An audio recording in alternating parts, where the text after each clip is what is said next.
So at the last part of an email, you have the actual bottom section or the footer section. So this is where non-buyers tend to click off or they buy here. These are basically window shoppers, people who just want to read most of the email. They just love reading the full email. They feel like they have to read the whole entire email, so they go ahead and they do that. In this section, I usually like to add reviews, trust badges, or any type of catalog here. So an example of that would be something like when they start at the top, look at the offer or whatever you're trying to convey in this campaign.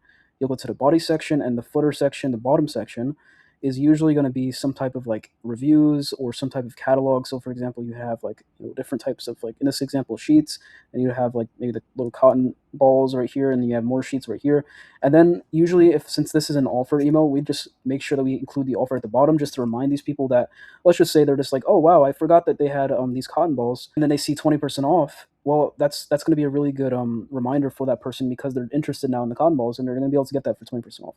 So this is just an example email of kind of like what a promotional email could look like.